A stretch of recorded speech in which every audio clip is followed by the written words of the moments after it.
तो जो कल नहीं आ पाए थे, अलग अलग कारणों से, कुछ के पास लिंक नहीं पहुंच पाई थी, है ना, कुछ दूसरे कारण से नहीं आ पाए, सेंटा क्लॉज बन के घूम रहे होंगे, है ना। तो हमने कल इंटरनल एनर्जी पढ़ा था। ज्यादा लोड लेने की जरूरत नहीं है, ऐसी कोई बहुत कॉम्प्लिकेटेड चीज नहीं पढ़ ली। इंटरनल एनर्जी से सिंपल सा मीनिंग ये था, the energy present in a system. किसी भी सिस्टम के अंदर जो एनर्जी है, उस एनर्जी को हम लोगों ने क्या कहा हुआ था? इंटरनल एनर्जी कहा हुआ था। ठीक, जितने भी टाइप की एनर्जी हो सकती किसी भी सिस्टम के अंदर, उन सारी की सारी एनर्जी का हम लोगों ने क्या किया हुआ था? सम कर दिया था। हमने कहा उसमें मॉलिक्यूलर एनर्जी हो सकती है, atomic, vibrational, electronic, nuclear, transitional, है ना। जितनी भी एनर्जीज हो सकती है उन सबका सम कर दिया था, उसे हम लोग क्या कह रहे थे? इंटरनल एनर्जी कह रहे थे। ठीक है, अच्छी बात है। उसको मैंने एक और तरीके से बता दिया था कि इंटरनल एनर्जी को आप ऐसा भी बोल सकते हैं कि sum of kinetic energy and potential energy. तो काइनेटिक एनर्जी और पोटेंशियल एनर्जी का सम यदि आप कर देते हैं तो वो भी क्या कहलाता है? इंटरनल एनर्जी कहलाता है। कोई कोई बुक इसे कैपिटल ई से रिप्रेजेंट करती है, कोई कोई बुक इसे यू से रिप्रेजेंट करती है। ठीक, and it is a state function. और कोई भी चीज यदि स्टेट फंक्शन है तो बिल्कुल ध्यान रखना है कि del U is equal to U two minus U. कोई भी चीज यदि स्टेट फंक्शन है तो उसको हम ऐसे ही रिप्रेजेंट करेंगे 2 - 1 के फॉर्म में। ठीक है, अच्छी बात है, अच्छी बढ़िया बात पता पड़ गई हम लोगों को। आगे हमने बात करी, यहां पे मैंने एक एग्जांपल देकर के बताया था, एक ओपन कंटेनर और एक क्लोज कंटेनर। यदि कोई भी क्लोज कंटेनर मेरे पास है, मान लीजिए ये कंटेनर मेरे पास है और ये क्लोज है, इसका ढक्कन अभी लगा हुआ है, तो इसके अंदर यदि कोई भी रिएक्शन होगी तो वो रिएक्शन कांस्टेंट वॉल्यूम पे कहलाएगी। Yes sir. सुना मैंने क्या कहा? क्लोज कंटेनर के अंदर यदि कोई भी रिएक्शन होगी तो वो रिएक्शन कांस्टेंट वॉल्यूम पे कहलाएगी। और यदि इस कंटेनर को मैं खोल देता हूं, ओपन कर देता हूं, तो अब ये डायरेक्ट एटमॉस्फेयर पे कांटेक्ट में आ रहा है, तो अब ये कांस्टेंट प्रेशर पे कहलाएगा। ठीक है, तो जब तक इसका वॉल्यूम कांस्टेंट है उस समय इसके अंदर जो भी हीट चेंज हो रही है, कांस्टेंट वॉल्यूम पे जो भी हीट चेंज हो रही है, उसे ही इंटरनल एनर्जी चेंज कहा जाता है। तो इंटरनल एनर्जी चेंज एक्चुअली होता क्या है? इंटरनल एनर्जी चेंज होता है heat change at constant volume. ठीक है, तो Q लिख करके ऐसा छोटू सा V लगा देते हैं उसके नीचे, इसको हम कहते हैं heat change at constant volume. आज हमें क्या डिस्कस करना है? आज हमें डिस्कस करना है heat change at constant pressure. ठीक है, तो आज हम पढ़ने जा रहे हैं heat change at constant pressure. Open container है, खुले में कोई भी रिएक्शन आप करवा रहे हैं, ठीक, उस समय जो हीट चेंज होने वाला है उसे हम heat change at constant pressure कहने जा रहे हैं। और heat change at constant pressure को हम एंथैल्पी कहा करते हैं। जैसे सुन लीजिए, heat change at constant pressure को हम लोग एंथैल्पी कहा करते हैं। ठीक, and enthalpy denoted by H। कैसे रिप्रेजेंट करते हैं आप इसको? H से रिप्रेजेंट करते हैं। इसका जो इनिशियल मैथमेटिकल फॉर्मुलेशन सजेस्ट करा गया था वो था H is equal to U plus PV। H is equal to U plus PV। अब ध्यान से सुनिएगा, गलत है पूरी तरीके से। क्यों गलत है? जब सजेस्ट करा गया तो कोई तो बात होगी, और गलती क्या क्या है इसके अंदर? तो एक्चुअली ये क्या है? ये है sum of internal energy with pressure volume work. ये क्या बात बोल दी? कल बताया मैंने, जो बच्चे नहीं सुन पाए वो आज सुन लीजिए कि P डेल V को वर्क कहा जाता है। ठीक है ना, तो ये PV जो लिखा हुआ एक्चुअली ये वर्क है, और U मतलब क्या है? इंटरनल एनर्जी है। तो वर्क का इंटरनल एनर्जी के साथ जब सम कर दिया जाता है वर्क का इंटरनल एनर्जी के साथ जब सम कर दिया जाता है तो उसे क्या कहा जाता है, एंथैल्पी कहा जाता है ना। अब इसमें गलती क्या है, इस इक्वेशन में क्या गलत मुझे नजर आ रहा है, तो इस इक्वेशन में मुझे ये नजर आ रहा है गलती कि internal energy is a state function and enthalpy is also a state function. और यदि इंटरनल एनर्जी और एंथैल्पी दोनों स्टेट फंक्शन है तो क्या हम उन्हें सिर्फ U और H लिख सकते हैं? जल्दी बोलो हाँ या ना। नहीं, उन्हें हमेशा या तो डेल U लिखना चाहिए या डेल H लिखना चाहिए। अकेला U या H आप नहीं लिख सकते, ठीक है। तो हमें क्या करना पड़ता है, चलिए छोटा सा डेरिवेशन टाइप का बता देता हूं। यदि सब्जेक्टिव पेपर आ गया आप लोगों को तो फिर ये डेरिवेशन भी काम आ जाएगा आपके। देखना ध्यान से, eight constant temperature and pressure, यदि कांस्टेंट टेम्परेचर और प्रेशर है तो क्या होने वाला है, तो इनिशियल स्टेट में होगा H1 is equal to U1 plus PV1, बोलो हाँ। Yes sir. Final state H2 is equal to U2 plus U2 plus PV2। इस पूरे चैप्टर में हमें एक ही काम करना है कि जहां भी 1 और 2 नजर आ जाते हैं आपको तो आप हमेशा 2 माइनस 1 कर दीजिए, ठीक है। हमेशा क्या कर देना है आपको, 2 माइनस 1। तो 2 minus 1 means H2 minus H1, U2 minus U1 plus V2 minus V2। चलो कोई बात नहीं, मैंने थोड़ा सा लंबा कर दिया उसको, है ना, ठीक है। तो ऐसा कर रहा हूं, तो H2 minus H1 is equal to U2 minus U1 plus P common V2 minus V1। और कितनी बार वही स्टेटमेंट रिपीट करेंगे, 2 माइनस 1 मीन्स क्या होता है, डेल, ठीक। तो 2 minus 1 means del U plus P delta V। कमाल हो गया। तो del H is equal to del U plus P del V, del H is equal to del U plus P del V। ये है original equation, या equation को ऐसा होना चाहिए, ना कि H is equal to U plus PV जैसा होना चाहिए। Yes sir. आई यहां तक बात समझ में कोई दिक्कत तो नहीं, ठीक है। Yes sir. आगे देखिए, अब इस इक्वेशन का एक फॉर्म और बताता हूं मैं आपको, del H is equal to del U plus P del V, तो सबको समझ में आ गया होगा, है ना, ठीक है। Yes sir. अब एक फॉर्म और होता है, यहां देखिएगा, हम जानते हैं, ठीक, we know that PV is equal to nRT, ideal gas equation, ठीक है, आइडियल गैस इक्वेशन है PV इक्वल टू nRT। और मैं ऑलरेडी कांस्टेंट टेम्परेचर और प्रेशर लेकर के चल रहा हूं, at constant temperature and pressure, तो PV1 is equal to N1RT, हाँ, yes sir, and PV2 is equal to N2RT, ठीक है। वही इनिशियल स्टेट और फाइनल स्टेट, तो सब्ट्रैक्ट कर देंगे sir, second minus first, PV2 minus PV1 N2RT minus N1RT, N1RT, तो P common, PV2 minus V1 RT common N2 minus N1। Clear है बात, तो P डेल V, ठीक। और फिर घूम फिर करके वही डेल वाली बात आ गई, तो P del V is equal to del nRT, ठीक, P del V is equal to del nRT।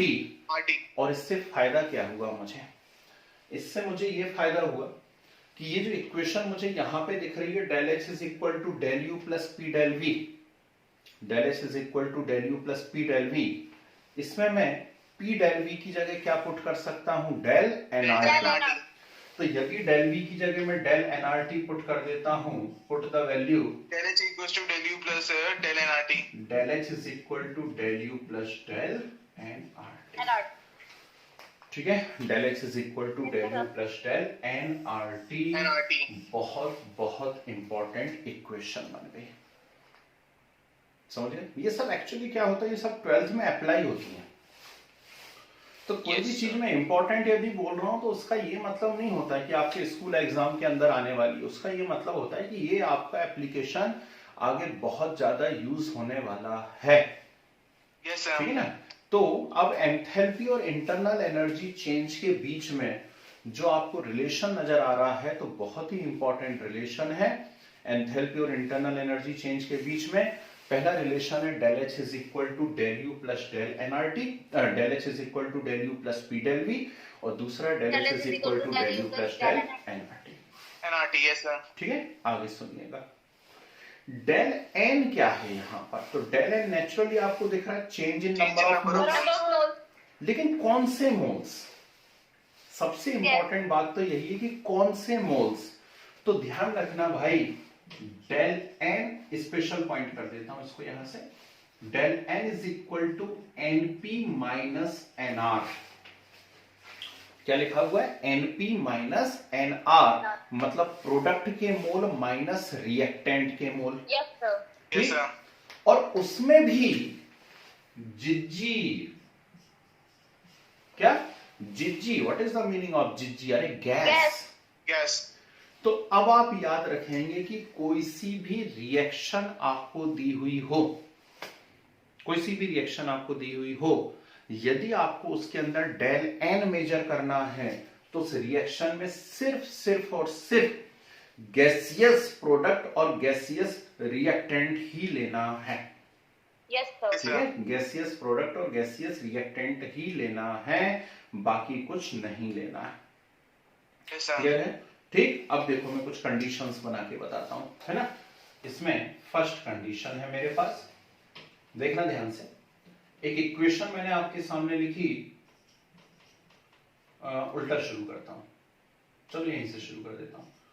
2NH3 reversible N2 plus 3H2, ये एक रिएक्शन है। 2NH3 reversible N2 plus 3H2, इसके लिए del N NP minus NR। ठीक, अब कैसे moles देखने हैं? जिस भी रिएक्टेंट या प्रोडक्ट के आगे जिस नंबर से मल्टीप्लाई है वो नंबर उसका मोल होता है। ठीक है, तो यहाँ कितने से मल्टीप्लाई 3 और यहाँ कितने से 1, तो टोटल 3 प्लस 1 कितने हो गए? 4 हो गए। 4 माइनस 2। ठीक, और रिएक्टेंट के मोल कितने हैं? 2, तो 4 माइनस 2 कितना आ गया? 2। मुझे उस 2 से मतलब नहीं है, वो तो कुछ भी आ सकता, वो 1 भी आ सकता था, 3 भी आ सकता था, कुछ भी आ सकता था। मुझे उस 2 से मतलब नहीं है, मुझे उस 2 के साइन से मतलब है। और उस 2 का साइन क्या आ रहा है? पॉजिटिव आ रहा है, पॉजिटिव साइन।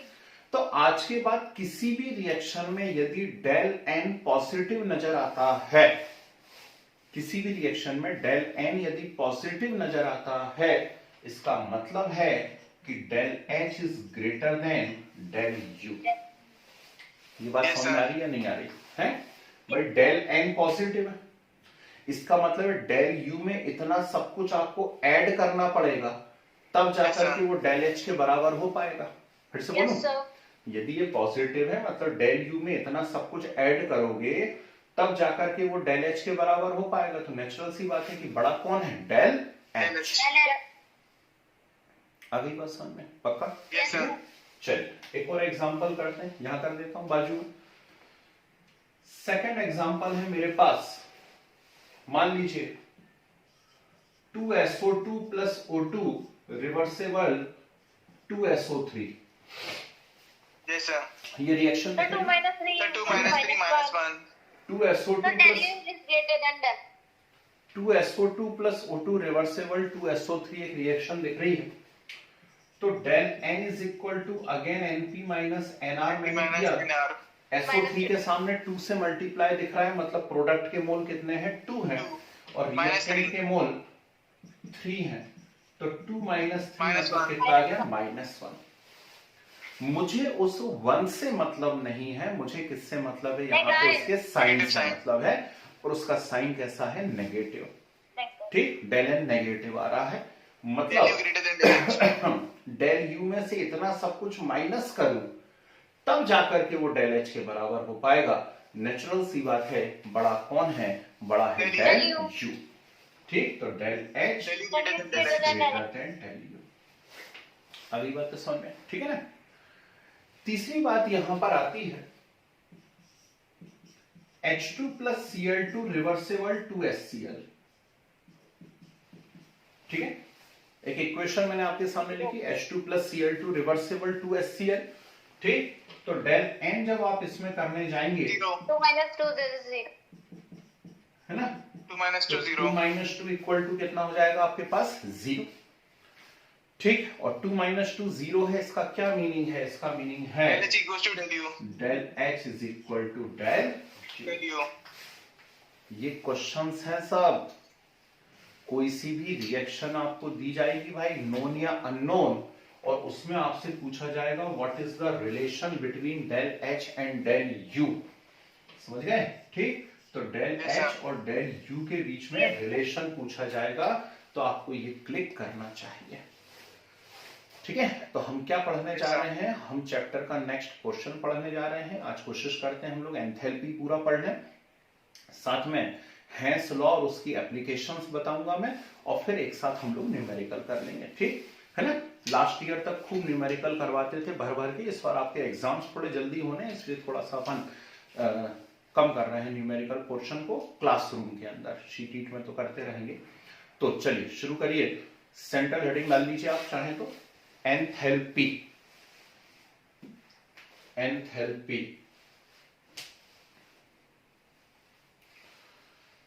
लिखो. It is another thermodynamic term. It is another thermodynamic term represented by H. Represented by H. ठीक है, फिर एरो बना के लिखो. Sum of internal energy. Sum of internal energy with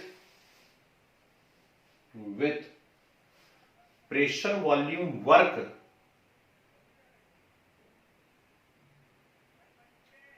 sum of internal energy with pressure volume work is known as enthalpy. Enthalpy लिखेंगे H is equal to U plus PV. Yes, sir. H is equal to U plus PV. Arrow बना के लिखिए. Enthalpy change is a state function. Enthalpy change is a state function and extensive property.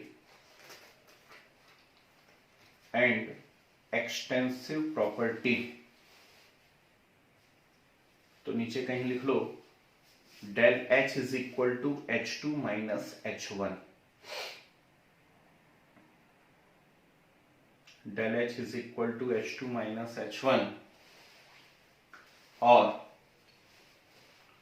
Del H is equal to HP minus HR.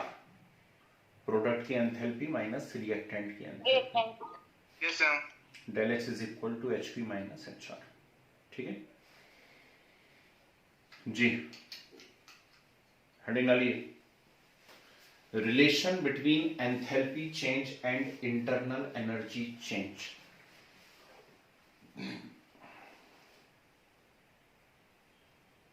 Relation between enthalpy change and internal energy change. Please have a note.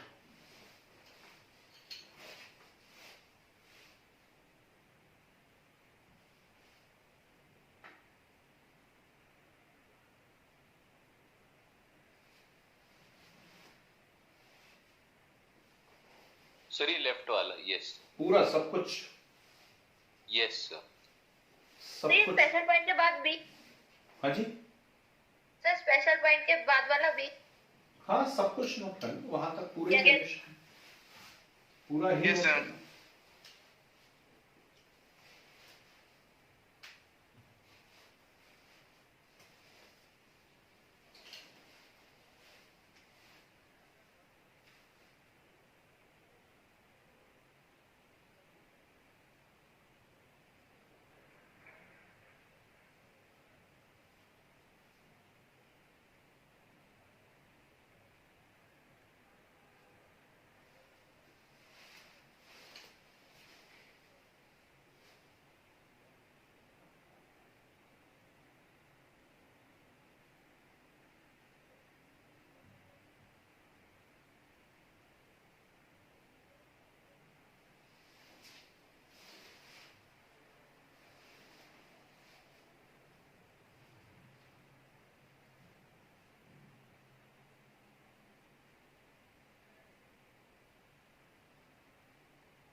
हो गया?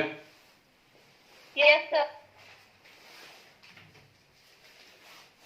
Sir बस 1 minute.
Yes, sir. Yes sir. सभी हो गया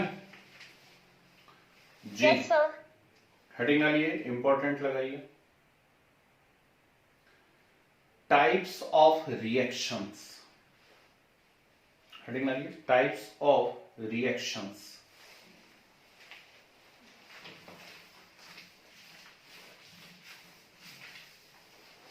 चलो board पे लिखना। अब टाइप्स ऑफ रिएक्शन में एक सिंपल सा एग्जांपल हम लेते हैं। हम लाइम ले लें, लाइम CaO है ना, जिसे हम लोग बिना बुझा चूना भी कहते हैं बिना बुझा चूना, लाइम CaO। Calcium oxide. और इसके ऊपर हम पानी डालते हैं, ठीक, क्या बनता है? COH whole twice, slag lime बन जाता है। पर साथ में कुछ और भी होता है। क्या होता है?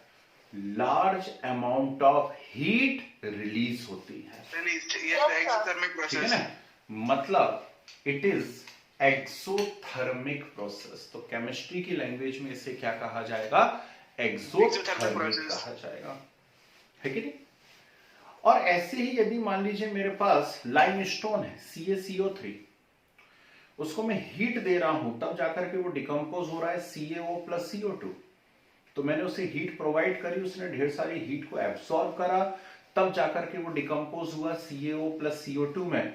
मतलब ये रिएक्शन कैसी है? It is endothermic reaction.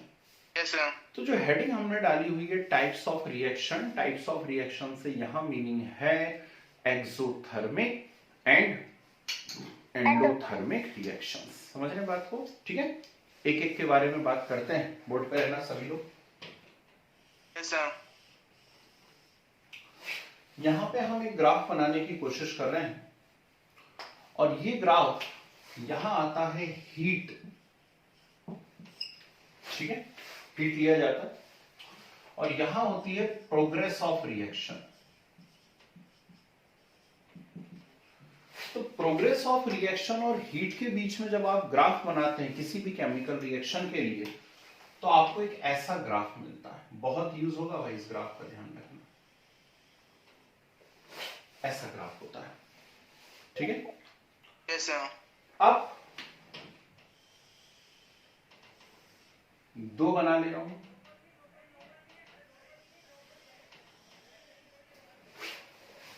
पहले तो इन ग्राफ को हम समझते हैं कि ये है क्या। तो कोई भी रिएक्टेंट आपके पास है, एक्चुअली रिएक्टेंट यहां पर होता है। ये जो पोजीशन आपको नजर आ रही है, इस पोजीशन पे होता है रिएक्टेंट। आप पूरा लिख लेना अच्छे से, क्या लिखा हुआ है? वो रिएक्टेंट लिखा हुआ है, ठीक है। रिएक्टेंट आपस में रिएक्ट करना चालू करते हैं और रिएक्टेंट जब आपस में रिएक्ट करना चालू करते हैं तो धीरे धीरे उनका एनर्जी लेवल इंक्रीज होता चला जाता है। अब किसी भी रिएक्शन में यदि उन्हें प्रोडक्ट में कन्वर्ट होना है तो उनको एक बैरियर को क्रॉस करना जरूरी होता है, वो कहलाता है एनर्जी बैरियर।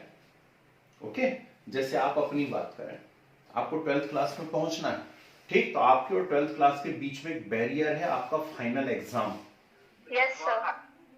जब तक आप उस बैरियर को क्रॉस नहीं करेंगे तब तक आप 12th में नहीं पहुंच पाएंगे, है ना।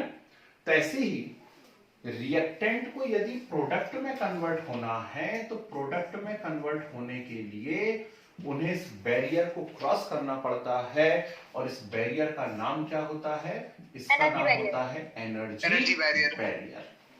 ये हर एक रिएक्शन में पाया जाता है भाई।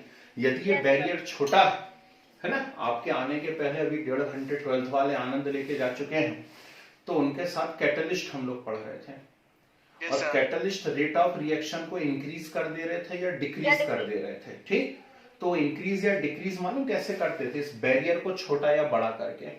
वो इस बैरियर को छोटा कर देंगे, यदि बैरियर छोटा हो जाएगा तो रिएक्टेंट जल्दी से काय में कन्वर्ट हो जाएगा? प्रोडक्ट में कन्वर्ट हो जाएगा, यस सर, ठीक। और यदि बैरियर बड़ा हो जाएगा तो रिएक्टेंट बड़ी मुश्किल से काय में कन्वर्ट हो पाएगा? प्रोडक्ट में कन्वर्ट हो पाएगा। तो ध्यान रखना, मैंने इसलिए आपको हिंट दे दिया कि 12th वालों को अभी यही पढ़ा रहा था मैं 1.5 घंटे का, है ना। तो ये एनर्जी बैरियर है, और जब तक एनर्जी बैरियर क्रॉस नहीं होगा कभी भी रिएक्टेंट प्रोडक्ट में कन्वर्ट नहीं होगा सर।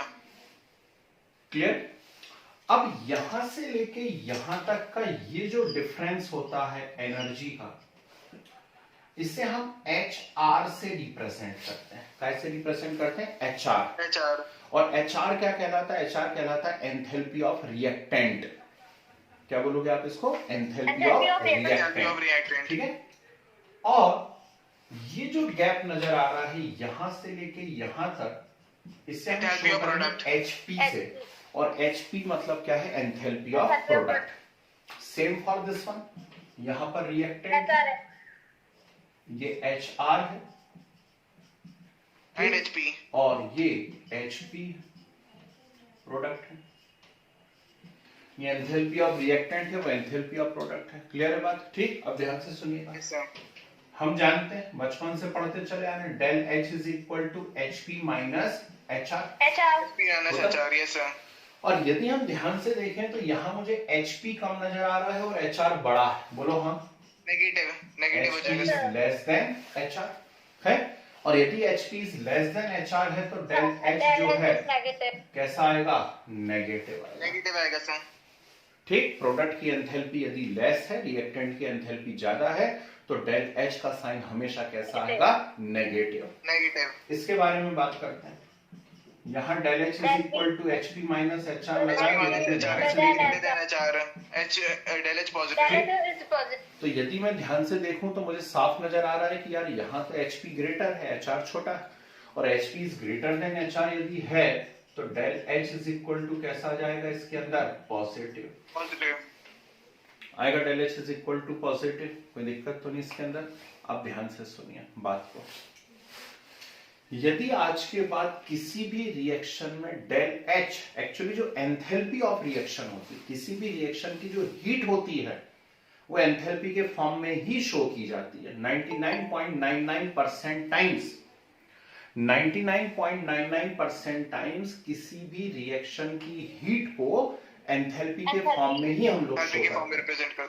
तो आज के बाद किसी भी रिएक्शन में यदि डेल H आपको नेगेटिव नजर आता है, डेल H यदि नेगेटिव नजर आता है तो समझ जाना, ठीक, हम एक्सोथर्मिक प्रोसेस के बारे में बात कर रहे हैं। और यदि डेल H आपको पॉजिटिव नजर आता है, एंडोथर्मिक प्रोसेस, एंडोथर्मिक प्रोसेस के बारे में बात कर रहे हैं। समझ रहे हैं बात को? ठीक। तो डेल H नेगेटिव मतलब एक्सोथर्मिक है, और डेल H पॉजिटिव है किसी भी रिएक्शन का तो वो एंडोथर्मिक है। अब पुराने चैप्टर पे पहुंच जाइए। पीरियोडिक प्रॉपर्टी मुझे उम्मीद है लगभग सभी बच्चों ने पढ़ा होगा, और उसमें हमारे पास आता था इलेक्ट्रॉन एफिनिटी, और इलेक्ट्रॉन एफिनिटी का हम एक और नाम देते थे इलेक्ट्रॉन गेन एंथैल्पी। तो हम ये कहा करते थे, ध्यान से सुनिएगा जिन बच्चों का थोड़ा सा उड़ गया है ब्रेन पे से, कि हमारे पास कोई भी एक एटम है और इस एटम के अंदर एक न्यू इलेक्ट्रॉन एंटर कर रहा है। तो जब न्यू इलेक्ट्रॉन एंटर करता है तो पहले से जो इलेक्ट्रॉन वहां पर बैठे हुए थे वो इलेक्ट्रॉन उसको रिपल करते हैं, ठीक। Yes, sir. और उस रिपल्शन के अगेंस्ट वो इलेक्ट्रॉन जब अंदर घुसने की कोशिश करता है तो ढेर सारी हीट रिलीज होती है, और ढेर सारी हीट रिलीज होती है, इसलिए जो पहला इलेक्ट्रॉन घुसा तो जो वहां पर हीट रिलीज हुई तो फर्स्ट इलेक्ट्रॉन एफिनिटी जो है वो कैसी होती है, एक्सोथर्मिक होती है। ये लिखा है आपके पास कॉपी में, याद रखना है ना। Yes, sir. लेकिन बाकायदा क्वेश्चन बना करके हमने किया हुआ है कि second electron affinity is positive in nature. Yes, sir. Second electron affinity is positive in nature. अब सेकंड इलेक्ट्रॉन एफिनिटी के पॉजिटिव होने के पीछे रीजन क्या है, सर वो बहुत इलेक्ट्रॉन रिपल्शन हो जाता है अंदर, तो सर वो रिपेल एनर्जी। तो फर्स्ट इलेक्ट्रॉन तो घुस गया, अब रिपल्शन बहुत ज्यादा बढ़ गया। अब उसके अगेंस्ट हम एक और इलेक्ट्रॉन को यदि वहां पे एंटर कराना चाहते हैं, घुसाना चाहते हैं, तो हमें आउटर सोर्स से एनर्जी देनी पड़ती है। Yes, sir. हम आउटर Yes, sir. सोर्स से एनर्जी देते हैं, एटम या जो एनायन बना है वो उस एनर्जी को लेता है, इसलिए कैसा हो जाता है, endothermic. That's why second electron affinity is positive, Endothermic. ठीक, एंडोथर्मिक Yes, sir. पॉजिटिव। और फर्स्ट इलेक्ट्रॉन एफिनिटी कैसी होती है, नेगेटिव या एक्सोथर्मिक, And ठीक। तो आज के बाद किसी भी रिएक्शन में मैं रिएक्शन लिख रहा हूं और उसके आगे यदि मैं डेल एच कि यदि किसी भी रिएक्शन के अंदर मैं डेल एच लिख रहा हूं तो आपको तुरंत समझ में आ जाना चाहिए हम किसके बारे में बात कर रहे हैं। हम यहां पर बात कर रहे हैं एक्सोथर्मिक और एंडोथर्मिक के बारे में। एंडोथर्मिक। आई इतनी बात समझ में, कोई दिक्कत तो नहीं, ठीक। अब एक तरीका और समझ लीजिए जो मुझे ध्यान है, मैंने आपको इलेक्ट्रॉन एफिनिटी में भी बताया था लेकिन फिर से बता दे रहा हूं कि Q अलग चीज है और डेल एच अलग चीज है। Yes, sir. Q अलग है और डेल एच अलग है, ठीक है ना। यदि कोई रिएक्शन है मेरे पास, यही काम क्या, अच्छा यहां बताता हूं। जैसे मान लीजिए मेरे पास रिएक्शन है CaO plus H2O gives calcium hydroxide. CaOH whole twice, ये बना। अब ये एक्सोथर्मिक रिएक्शन है तो मैं इसको दो टाइप से शो कर सकता हूं, प्लस Q। Yes, sir. तो प्लस Q यदि लिखा हुआ है तो ये हीट है और हीट इवॉल्व हो रही है, मतलब रिएक्शन एक्सोथर्मिक है। yes, sir. पर यदि मैं इसे Yes, sir. एंथैल्पी के फॉर्म में शो करना चाहता हूं तो मुझे लिखना पड़ेगा del H Minus. Negative. Negative. ध्यान रखना भाई, कंफ्यूज नहीं होना बिल्कुल भी, है ना। Yes, sir. और कोई और रिएक्शन है, जैसे मान लीजिए इसके बारे में बात करता हूं, CaCO3 gives CO plus CO2 CO2। Plus Endothermic CO2, ठीक, minus Then it's positive. Minus Q endothermic है, तो यहां मैं लिखूंगा del H is equal to positive. Positive. अब जो भी वैल्यूज आए, हमें बहुत सारी वैल्यूज याद करने की जरूरत नहीं है, सिर्फ एक दो रिएक्शन की वैल्यू याद करनी है ना। डेल एच की वैल्यू आपको याद करने की जरूरत नहीं है, वो कैलकुलेशन से हम निकाल लेंगे। तो एक्सोथर्मिक और एंडोथर्मिक समझ में आ गया सब लोगों को, डाउट तो नहीं किसी भी प्रकार का, याद रहेंगी चीजें। सर एक डाउट है सर। साइन कन्वर्शन में कहीं कोई दिक्कत तो नहीं होगी, पक्का? No, sir. ठीक। अब इसको थ्योरेटिकली और सुनो, रुक जाओ एक मिनट डाउट के लिए।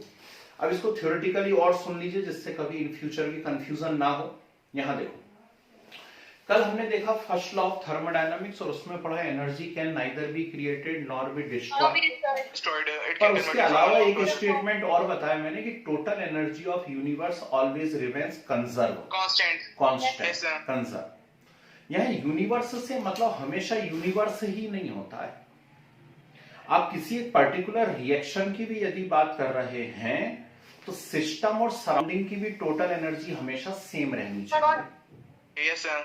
सिस्टम और सराउंडिंग की टोटल एनर्जी भी हमेशा सेम रहनी चाहिए, उसको भी हम यूनिवर्स कंसीडर कर लेते हैं। यूनिवर्स मतलब क्या है, सिस्टम प्लस सराउंडिंग। बोलते हैं ना मेरी दुनिया तो बस इतनी सी है ना। तो मेरी दुनिया तो बस इतनी सी है कि मैं सिस्टम हूं और ये मेरा सराउंडिंग है, बस ये दुनिया हो गई मेरी, यूनिवर्स हो गया मेरा, है ना। तो ऐसे यहां पे देखिए कि रिएक्टेंट की एनर्जी इतनी थी, ज्यादा थी, पर प्रोडक्ट की तो इतनी सी है, ठीक। तो प्रोडक्ट की एनर्जी तो कम। हाँ, तो फिर से बात कर रहे थे हम लोग कि रिएक्टेंट की एनर्जी इतनी सारी है और प्रोडक्ट की तो इतनी सी एनर्जी है, तो बाकी एनर्जी कहाँ गई? रिएक्टेंट से प्रोडक्ट बनते समय बाकी एनर्जी कहाँ चली गई या बाकी हीट कहाँ चली गई? तो नेचुरल सी बात है, वो हीट वहां से क्या हो गई है? रिलीज हो गई, रिलीज हो चुकी है। सोचो ऐसा है कि रिएक्टेंट में इतनी सारी एनर्जी है, प्रोडक्ट में इतनी सी एनर्जी है, रिएक्टेंट में इतनी है, प्रोडक्ट में इतनी सी है, तो बाकी हीट या एनर्जी कहाँ चलेगी? तो बाकी हीट या एनर्जी एटमॉस्फेयर में रिलीज हो गई। और जब कहीं से भी हीट यदि रिलीज हो रही होगी तो आपको गरम गरम लगेगा, और गरम गरम लगेगा मतलब एक्सोथर्मिक। अब आगे बात समझ में, तो कहीं भी यदि गरम गरम लग रहा है मतलब एक्सोथर्मिक है ना? यहाँ की बात करें, रिएक्टेंट में इतनी एनर्जी है और प्रोडक्ट में इतनी सारी है, ऐसा कैसे होगा? कहां से आ गई है? ठीक, रिएक्टेंट में इतनी सी है और प्रोडक्ट में इतनी सारी है, तो ये कहां से आ गई? तो जरूर एब्जॉर्ब करने से, आसपास से उन्होंने एब्जॉर्ब कर लिया होगा, और आसपास से एब्जॉर्ब कर लिया है मतलब कैसा है? एंडोथर्मिक। बर्फ को हाथ में रखिए और दूसरे हाथ में जलता हुआ कोयला रख लीजिए, करना मत, सिर्फ बता रहा हूं, बर्फ रख सकते हो, कोयला वोयला मत रख लेना, लेकिन फिर भी एक्सपीरियंस है। तो बर्फ को हाथ में रखोगे तो एकदम ठंडा ठंडा लगेगा, तो ठंडा ठंडा लग रहा है मतलब क्या है? एंडोथर्मिक है। वो आपकी बॉडी में से तेजी से हीट ले रहा है मेल्ट होने के लिए, ठीक, तो वो आपकी बॉडी से तेजी से हीट ले रहा है मेल्ट होने के लिए, वो एंडोथर्मिक है। कोयला रख लिया जलता हुआ यहाँ पर हमने, वो हमें गर्म गर्म लग रहा है, वो अपनी हीट आपको दे रहा है, वो अपनी हीट आपको दे रहा है, मतलब इसलिए कैसा है? वो exothermic. Type of reaction heading हमने डाली हुई है, फर्स्ट साइड हेडिंग डाली है एक्सोथर्मिक रिएक्शन। सर ये ऐसा रहता है कि सर दोनों लेवल बैलेंस करने के लिए वो हीट ले लेता और फिर हीट मतलब एब्जॉर्ब कर लेता। दोनों लेवल बैलेंस करने मतलब सर मतलब अगर प्रोडक्ट में मतलब उसको कन्वर्ट होना है सर एक्सोथर्मिक में, तो सर वो हीट रिलीज करेगा उसी लेवल पे आने के लिए कि मेरे को प्रोडक्ट जितनी हीट मिल जाए। नहीं, वो हीट चली गई सराउंडिंग में। यस सर, सर मतलब वो इतनी हीट दे देगा ना कि हाँ, मैं उसके बैलेंस। बिल्कुल बिल्कुल, तभी तो ना, तभी तो टोटल हीट या एनर्जी कंजर्व रहेगी, नहीं तो फर्स्ट लॉ फेल नहीं हो जाएगा, है ना? सर ये बराबर हो सकती है क्या सर? नहीं, बराबर भी हो सकती है कुछ केसेस के अंदर कि जितनी रिएक्टेंट की उतनी ही प्रोडक्ट है, मतलब ना हीट रिलीज हुई है ना ही हीट एब्सॉर्ब हुई है, मतलब del H is equal to 0 हो गया उसके अंदर। Yes sir. ठीक, मतलब कुछ रिएक्शन हम पढ़ेंगे, जैसे कि हम बेंजीन और टालुइन को आपस में मिला दें, ठीक, तो बेंजीन और टालुइन को आपस में मिलाया, उनकी मिक्सिंग में ना हीट इवॉल्व हो रही है ना ही हीट एब्सॉर्ब हो रही है, तो del H is equal to 0 हो गया, ऐसा है ना? तो ऐसे भी एग्जांपल बहुत से आते हैं जिनमें डेल एच 0 भी हो सकता है, पर यदि कहीं भी केमिकल चेंज हो रहा है, ठीक, तो मान करके चलिए वो या तो एक्सोथर्मिक ही होगा या एंडोथर्मिक, या तो एंडोथर्मिक होगा। चलिए एक्सोथर्मिक लिखिए फटाफट जरा। The chemical reaction in which heat evolve, the chemical reaction in which heat evolve are exothermic. Example अलग से लिखने की जरूरत नहीं, 50 आते रहेंगे, आप सिर्फ ये फर्स्ट एग्जाम्पल लिखिए, इसमें प्लस क्यू और डेल एच नेगेटिव लिखिए, सिर्फ ये फर्स्ट एग्जाम्पल।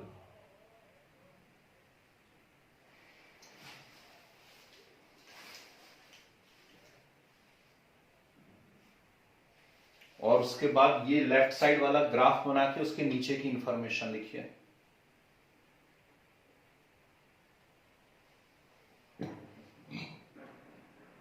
लेफ्ट साइड वाला ग्राफ बना के उसके नीचे की इंफॉर्मेशन लिखिए।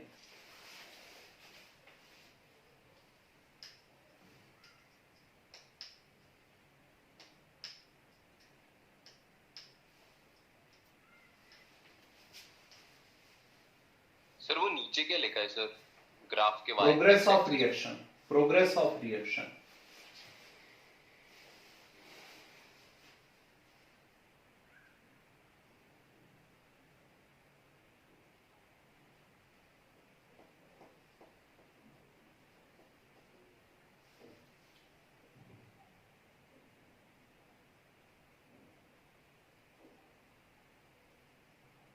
सर जी, सर ये जो ग्राफ में कर्व है सर, ये जरूरी है कि जो ये वाला कर्व हो ये वर्टिकल हो पूरा, सर मतलब जो बैरियर बन रहा है तो वो जिस कर्व से बन रहा है वो पूरा वर्टिकल हो?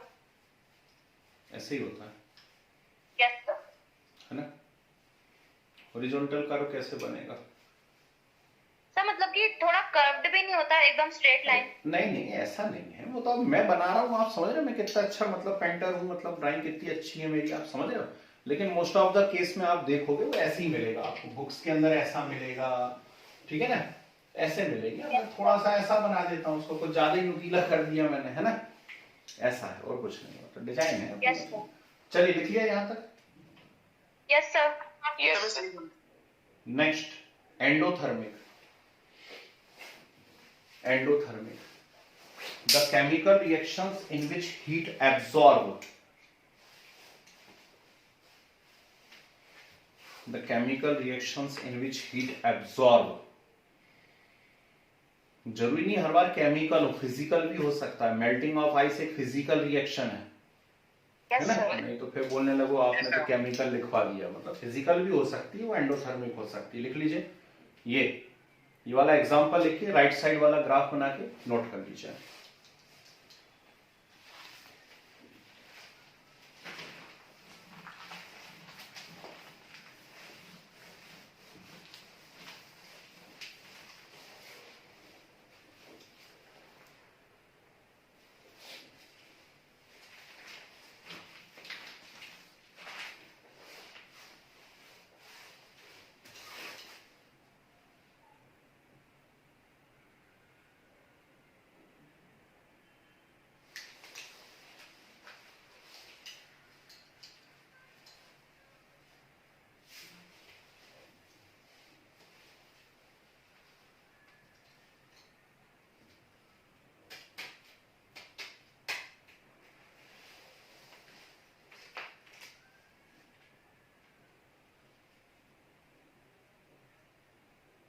हो गया?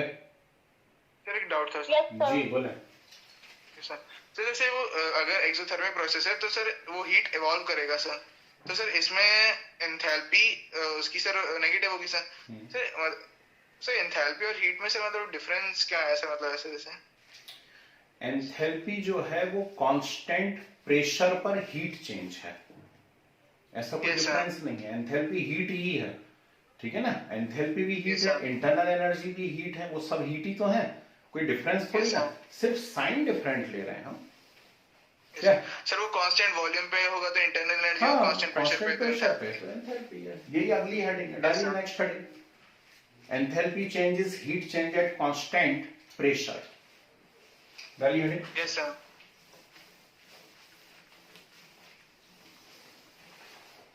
Enthalpy changes heat change at constant pressure। ठीक, कल सिखाया था enthalpy internal energy changes heat change at constant one, constant volume. Enthalpy changes heat change at constant pressure. Ji board पे आइए। हम जानते हैं, नहीं भी जानते हो तो लिखना चाहिए, del H is equal to del U plus P del B, ठीक है। और हमें एक बात और मालूम होना ही चाहिए कि del U is equal to Q plus W, U plus W. Yes sir. Yes sir. ठीक है, del U is equal to Q plus W, तो इसको उठा करके यहां रखूं तो del H is equal to Q plus W plus P del V. ठीक है, एक तो उसको condition minus P del V लिख देंगे sir. if work done by the system at constant pressure, ठीक, work done by the system at constant pressure, minus P del तो V. W equal to minus P del V ले लो, है ना, bye the system है इसलिए minus है, तो del H is equal to Q minus P del V plus P del V, ठीक, ये साफ, तो del H is equal to क्या बचा, क्यू। ठीक, कांस्टेंट प्रेशर पे कार्यक्रम हुआ है, इसलिए छोटू सा यहाँ पे क्या लगा दोगे आप, P लगा दोगे, तो del H is equal to Q P. P. अगली बात समझ में, ठीक, तो ये कहानी होती है भैया इसके अंदर, del H is equal to Q P. Please have a note, फटाफट नोट कीजिए।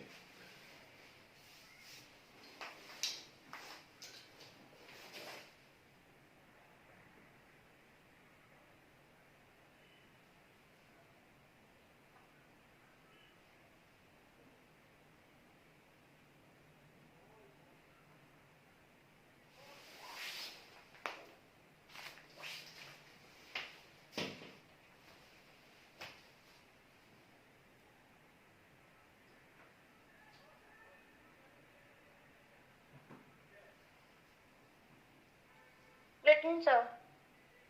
Yes sir. चलिए, तो अब हम एंथैल्पी की एप्लीकेशंस करने जा रहे हैं। Done deciding Hess law, HESS, Hess law of constant sir heat, please repeat. HESS, Hess law of constant heat summation, Hess law of constant heat summation. ठीक है, सुनिए ध्यान से। मुझे किसी एक मल्टी पे चढ़ना है, मल्टी स्टोरी बिल्डिंग है ना, उसके ऊपर चढ़ना है, 4th फ्लोर पे जाना है, मुझे 4थे माले पे जाना है। कई सारे तरीके हैं मेरे पास, लिफ्ट खराब है ना, तो एक तरीका ये है कि मैं कूदता हुआ जाऊं, 4-4, 5-5 सीढ़ियां कूदते हुए फटाफट फटाफट फटाफट चढ़ जाऊं, है ना, हो सकता है। ठीक, चढ़ जाऊं, है ना, पहला तरीका। दूसरा तरीका ये हो सकता है कि कुछ अद्भुत शक्ति आ जाए, शक्तिमान जैसी मेरे अंदर, और मैं सीधे ऊपर देखूं, हाथ ऐसा करूं और झूम से चला जाऊं। एक तरीका ये भी हो सकता है। तीसरा तरीका ये हो सकता है कि मैं 1-2 सीढ़ियां चढ़ूं, थोड़ा बैठ लूं, फिर 2-4 सीढ़ियां चढ़ जाऊं, फिर बैठ लूं और मैं आराम से ऊपर पहुंच जाऊं। 3 अलग अलग मैंने तरीके आजमाए हुए हैं। बताइए इन तीनों में से सबसे ज्यादा एनर्जी लॉस कब होगा मेरा? एकदम डायरेक्ट जा रहे हैं सर, जब डायरेक्ट जा रहे हैं, शक्तिमान स्टाइल में चला गया हूं, या 4-4 सीढ़ियां कूद के, या बैठ बैठ के गया? क्या लगता है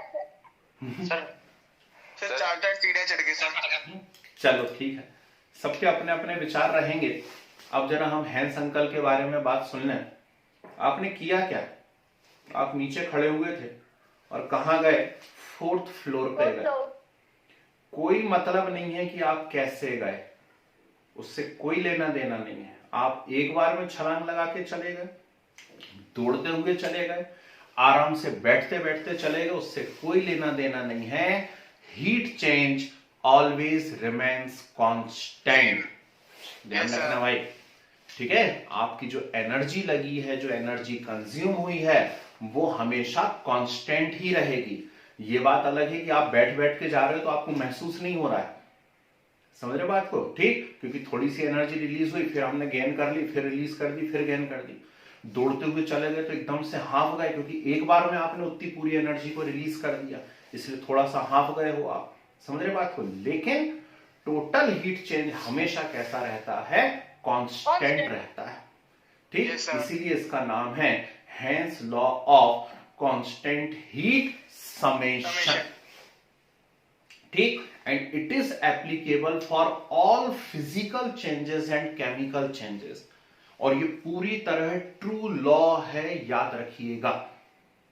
समझ गए बात को? ठीक, जेई में सेलेक्ट होना है, नीट में सेलेक्ट होना है, एक बार में सेलेक्ट हो जाओ 12th करते करते हैं। या फिर कई पेरेंट्स भी सजेशन देने लगते हैं, कुछ अपने मन में भी आने लगता है कि अभी तो भैया 12th कर ले, फिर ड्रॉप ले लेना।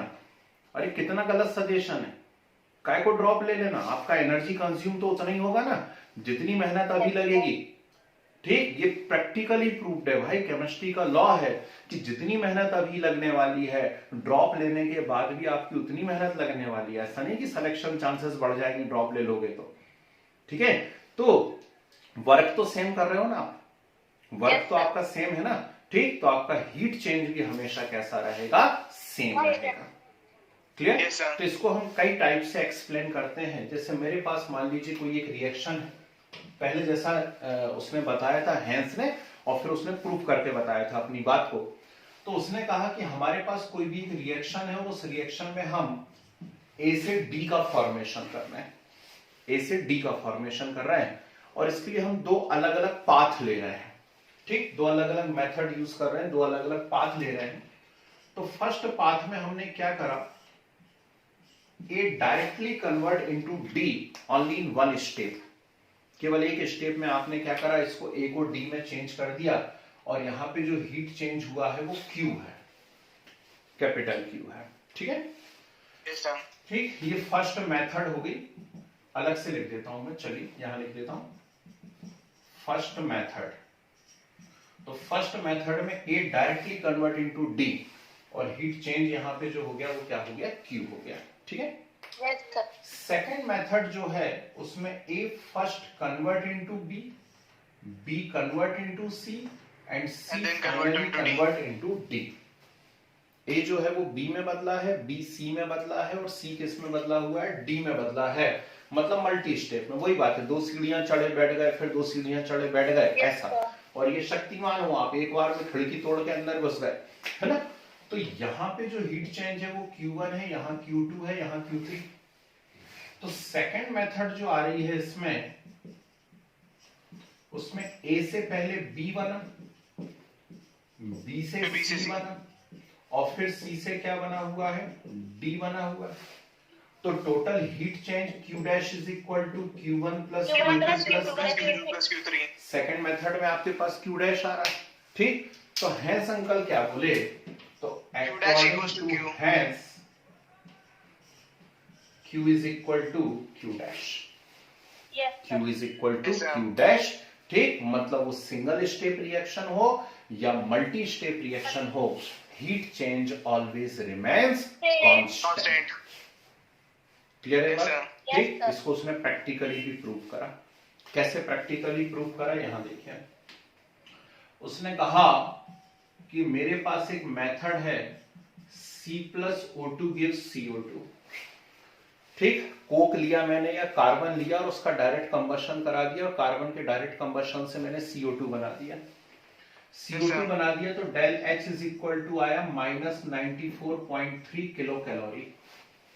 कितना आ गया, -94.3 किलो कैलोरी। ठीक किलो है। कैलोरी। सेकेंड मेथड उसने ली,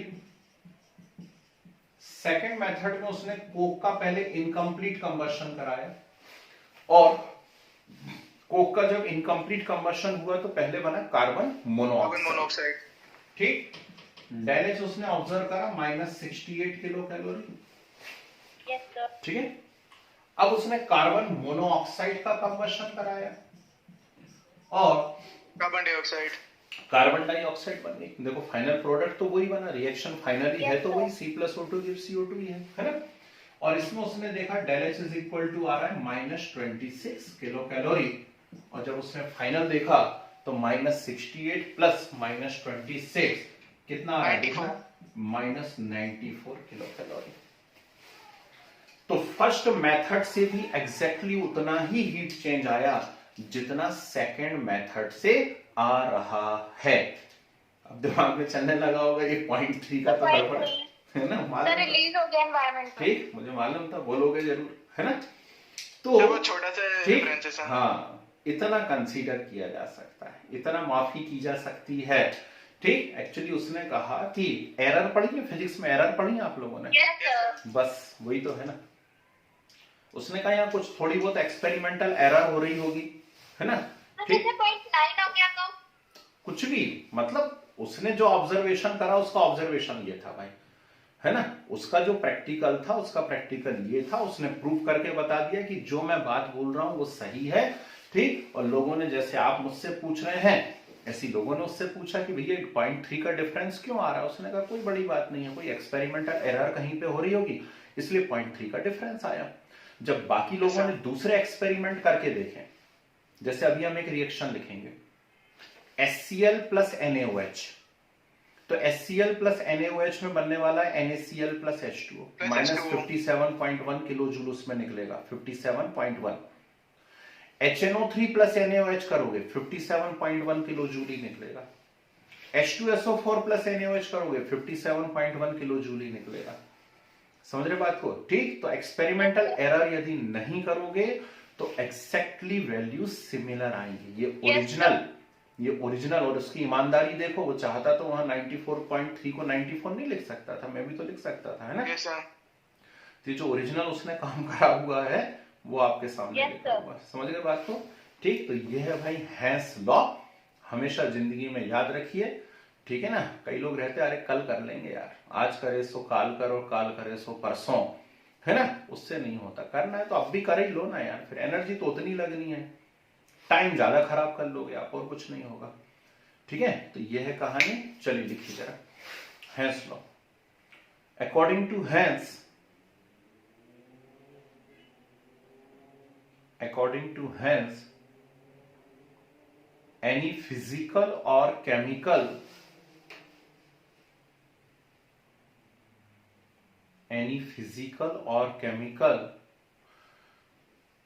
process, change भी लिख सकते हो, process takes place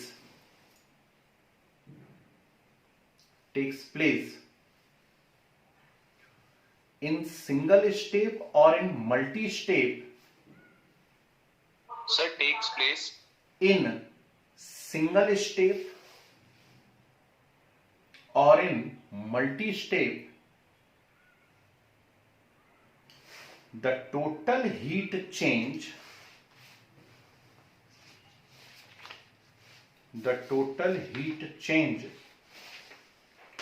always remains constant.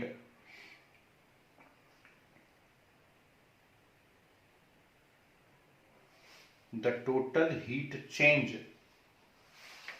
always remains constant. ठीक है जी। तो सिंगल स्टेप में करो, मल्टी स्टेप में करो, हीट चेंज सेम रहेगा। एग्जांपल नोट कर लीजिए, एग्जांपल फर्स्ट, एग्जांपल सेकंड।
हो गया?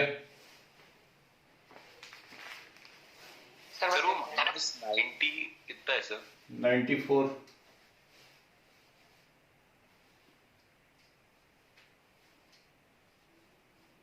-94.3 किलो कैलोरी। सर ये पर मोल होगा ना सर ये?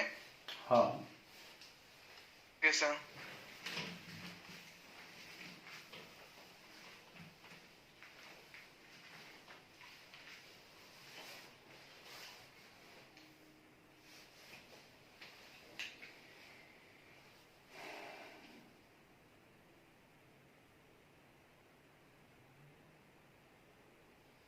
very heading। Excuse me sir, yes, sir वो सेकेंड मेथड में वो डेल एच कितना है? -68 और -26। Okay sir. -68 और -26।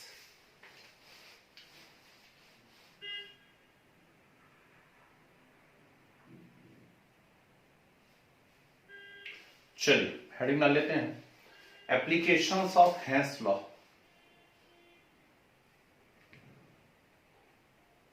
एप्लीकेशंस ऑफ हेंस लॉ जी सुनिए। आज टाइम कम पड़ेगा एक्सप्लेन करने का, इसलिए आज मैं आपको नोट्स बनवा देता हूँ पहले इसके पूरे, है ना।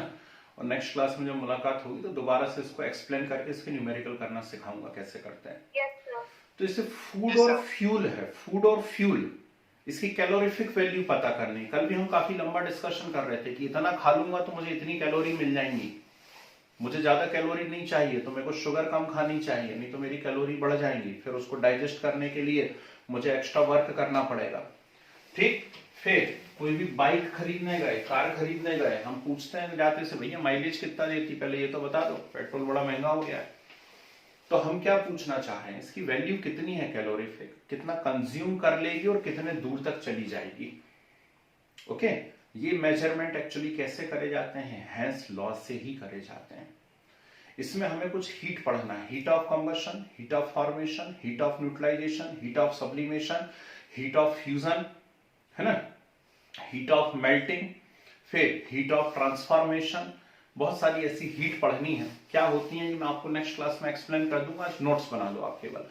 ठीक, तो फर्स्ट साइड में लो heat of combustion. Heat of combustion लिखिए, heat change takes place,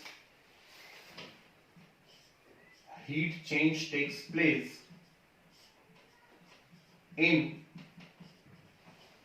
in complete combustion of, complete नहीं भी हो तो combustion of 1 mole of reactant,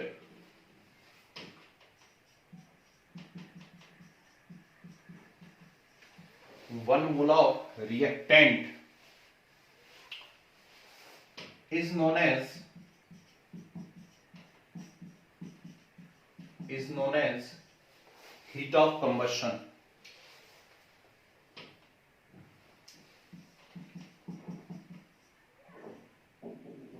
ये नोट कर लीजिए एग्जाम्पल। बैलेंस नहीं है, अभी मैं बैलेंस कर रहा हूं इनको, है।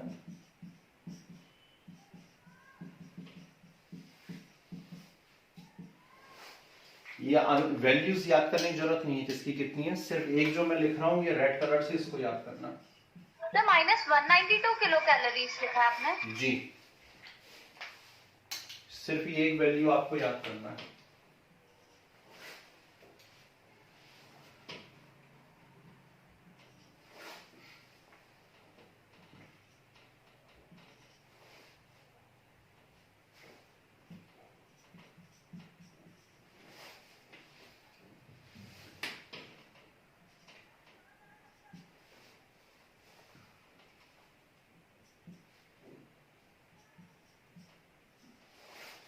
Sir -312 kilo calorie. जी, ये सिर्फ रेड कलर से जो लिखा ना, हो सके तो इस वैल्यू को याद कर लेना, नहीं तो कोई दिक्कत नहीं है। सर रेड से कौन सा लिखा है सर? हाँ जी सर, वो रेड से कौन सा लिखा है सर? क्लियर नहीं है sir. -2658। Yes sir.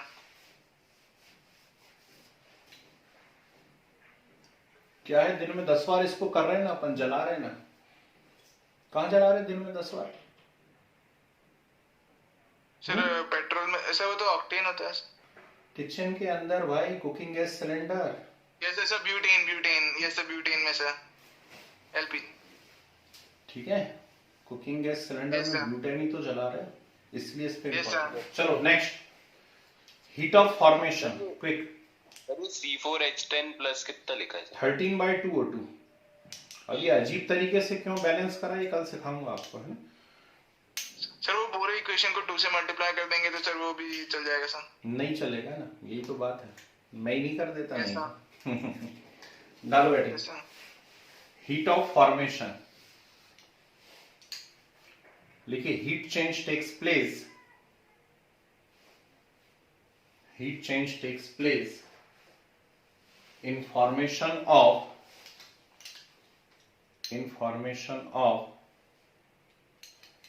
1 mole of product, 1 mole of product from the reactants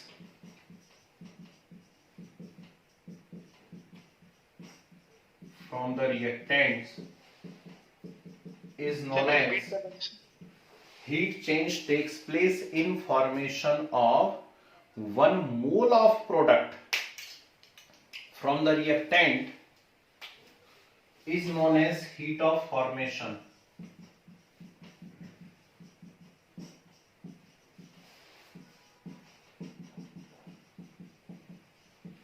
ये दोनों एग्जांपल नोट कर लो बोर्ड पे से। -11 किलो कैलोरी, -22 किलो कैलोरी।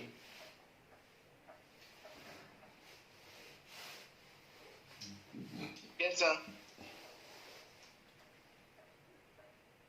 तो -11 kilo calorie. Ji,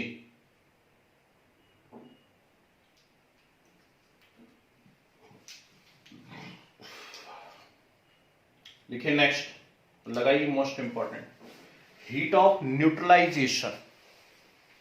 heat of neutralisation,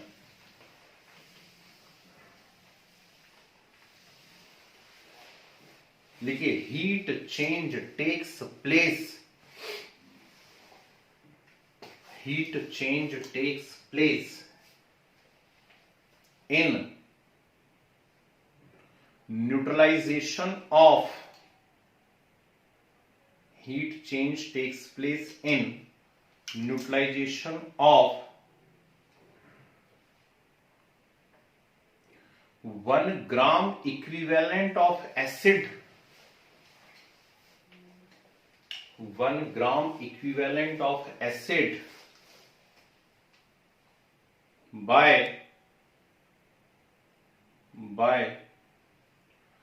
1 gram equivalent of base,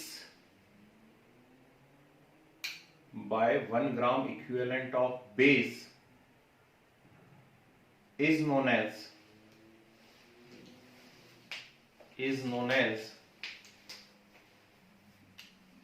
heat of neutralization. Heat of neutralization.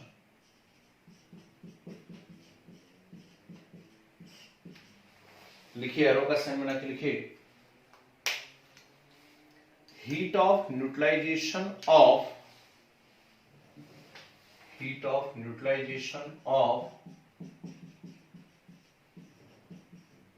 strong acid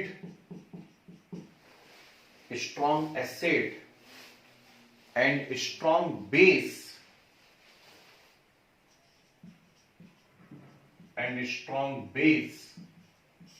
is always -57.1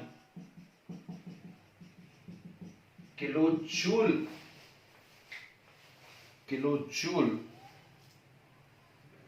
और -13.7 और -13.7 kilo calorie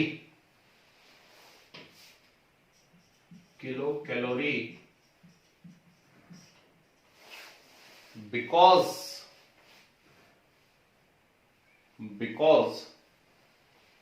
heat of neutralization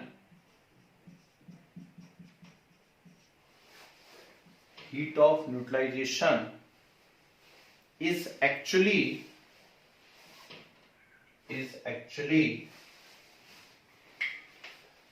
heat of formation of water,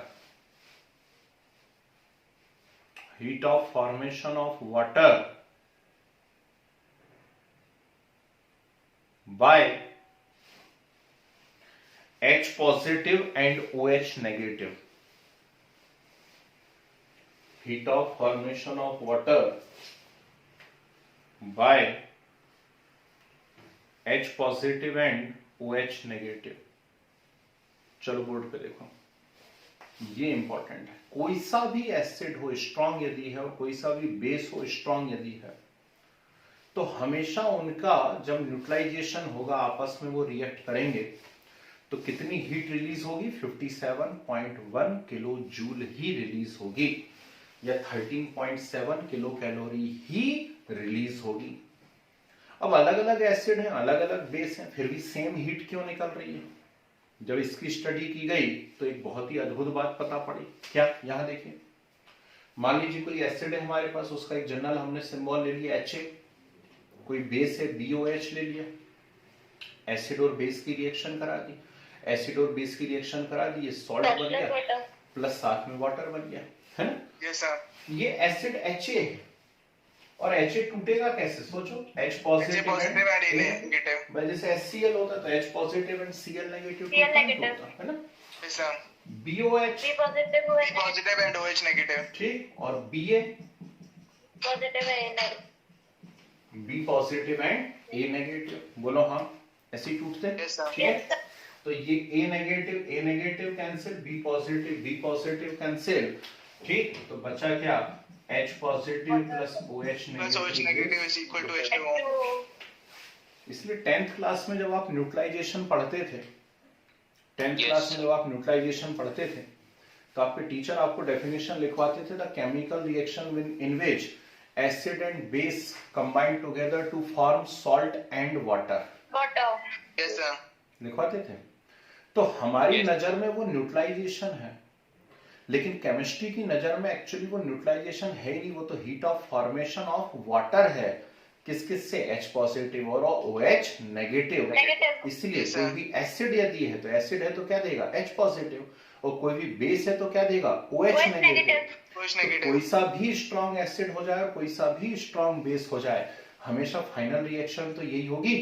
इसीलिए yes sir. उनके लिए value हमेशा कैसी आती है? Constant. -57.1। 57.1 है ना? इंटरेस्टिंग बात, नोट करो, यस सर। मजेदार बात, नोट कर लीजिए।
Done sir.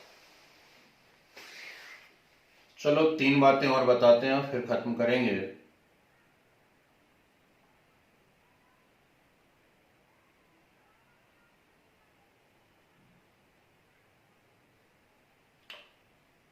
बोले?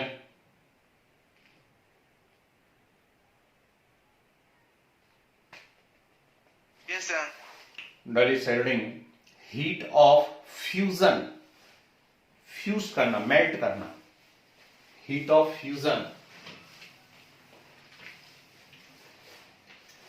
देखिए, heat change takes place,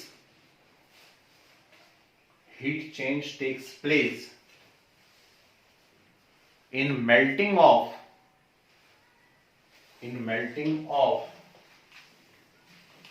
1 mole of solid, 1 mole of solid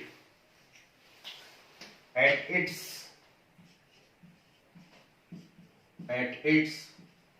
melting point and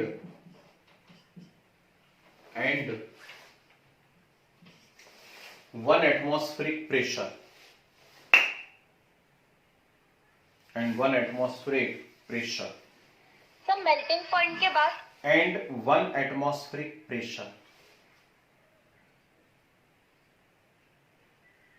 ये रिएक्शन है आपके सामने। H2O सॉलिड से H2O लिक्विड, डेल H अभी नहीं बता रहा हूं क्या है, वो एक राज की बात है। H2O सॉलिड से H2O लिक्विड बना, डेल H इक्वल टू लिख के छोड़िए। फिर हेडिंग डालिए heat of vaporization, heat of vaporization.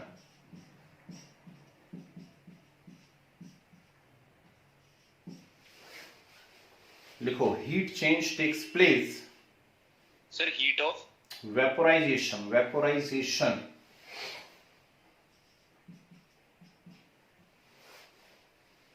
लिखो heat change takes place in vaporization of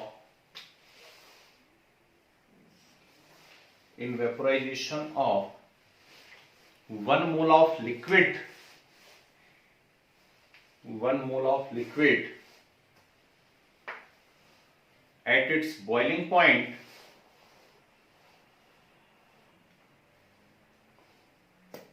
at its boiling point and 1 atmospheric pressure, and 1 atmospheric pressure। जी ये रिएक्शन लिखो, डेल एच छोड़ दो।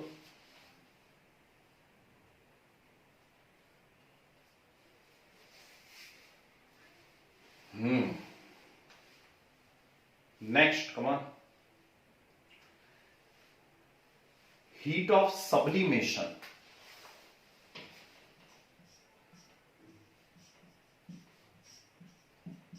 Heat of sublimation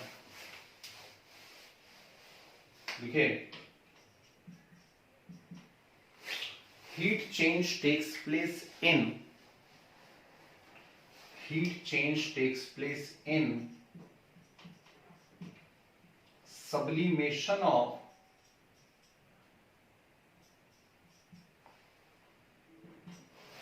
sublimation of 1 mole of solid,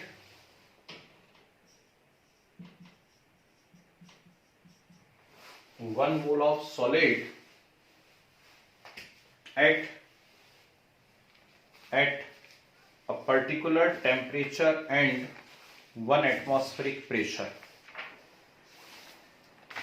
at particular temperature and 1 atmospheric pressure is heat of sublimation, is heat of sublimation। ये reaction values भी लिख लो, मैं कुछ और बात पूछना चाह रहा हूं, बाकी ऊपर दोनों की भी वैल्यूज तो लिख लो, 6.01 और 44 किलो जूल पर मोल। ये सब पर मोल ही है क्योंकि बार बार डेफिनेशन में भी हम लिख रहे हैं 1 मोल, है ना सर? ये 62.35 है जी। अब काम की बात क्या है? काम की बात यह है कि ये जो डेल एच की वैल्यूज मैंने लिखी हैं, इनके साइन कैसे होंगे, एक एक के बारे में बात करते हैं। पहला, ये फ्यूजन है, मेल्टिंग है। बताइए डेल एच का साइन पॉजिटिव होगा या नेगेटिव होगा? Sir positive. सर एंडोथर्मिक अपन को एनर्जी देनी पड़ेगी सर। Yes sir positive. अभी क्या बोला था मैंने, बर्फ के टुकड़े को हथेली पे रख लीजिए, ठंडा लगेगा। क्यों? क्योंकि वो अपने लिक्विड फॉर्म में जा रहा है, और लिक्विड फॉर्म में यदि जा रहा है तो वो आपकी बॉडी से हीट को एब्सॉर्ब करेगा। ठीक, मतलब कैसा होगा? एंडोथर्मिक, यानी साइन कैसा आएगा इसका? पॉजिटिव, है ना? कुछ नहीं भी लगा तो ऑलरेडी पॉजिटिव ही है, पर मालूम होना चाहिए, है ना? चलिए इसके बारे में बात करते हैं। लिक्विड से गैस, ठीक है ना? क्यों नेगेटिव? बताइए, एक्सप्लेन करिए। सर अपन को थोड़ी सी एनर्जी शायद देनी पड़े, मतलब सर उसको देनी पड़ेगी सर। तो एनर्जी देनी पड़ेगी, कैसे देनी पड़ेगी? जैसे देनी पड़ेगी ये सर एंड ये सर तब पॉजिटिव। यस सर पॉजिटिव होगा भाई। ठीक है, यदि ऐसा हो जाता है तो नदियों के किनारे, समुद्र के किनारे कभी जा ही नहीं पाते, वहां तो लगातार वेपोराइजेशन चल रहा है ना, है ना? तो गरम गरम नहीं लग जाता, वहां भी ठंडा ठंडा महसूस होता है। क्यों महसूस होता है? क्योंकि वो हीट को एब्सॉर्ब कर रहा है और एब्सॉर्ब कर रहा है सराउंडिंग से, है ना? और same for this one, sublimation भी यदि होना है, सॉलिड से डायरेक्ट गैस बनना है, तो यहाँ भी कैसा रहेगा? एंडोथर्मिक। तो ये सब साइन एंडोथर्मिक है, ये कंसेप्ट आपका क्लियर रहना चाहिए। ठीक है, अब इनका करना क्या है, ठीक, तो अगली क्लास में सिर्फ और सिर्फ शायद न्यूमेरिकल्स ही होने वाले हैं, क्योंकि बहुत बड़े बड़े न्यूमेरिकल होते हैं बोर्ड भर भर के हैं। के जो न्यूमेरिकल होते हैं काफी बड़े होते हैं। यदि आपका सब्जेक्टिव पेपर हुआ तो 3 से 5 मार्क्स तक में न्यूमेरिकल आ सकते हैं, इसकी याद रखिएगा। तो डरा नहीं रहा हूं, बता रहा हूं, डरने की जरूरत ही नहीं, बहुत सिंपल होते हैं। एक ट्रिक सिखाऊंगा, आराम से करते चले जाओगे, ठीक है ना? Yes sir. तो चलिए, संडे बन गया हमारा, तो बाकी अब नेक्स्ट क्लास में कंटिन्यू करते हैं, है ना? ठीक है ना? आज यहीं पे रोकेंगे, थोड़ा पढ़ के रखिए। जो लोग कल नहीं आ पाए तो मैं वीडियो शेयर कर रहा हूँ 10 मिनट बाद, ठीक है ना? यस बस डाल रहा हूँ, अब भी डाल रहा हूँ, 10 मिनट में वीडियो डाल रहा हूँ, आप चिंता नहीं करो। कल की क्लास का बाकी डाल चुका हूँ, दोनों वीडियो डाल रहा हूँ 2 दिन, है ना? ठीक है, चलो, yes sir, thank you sir. Thank you sir. बोले।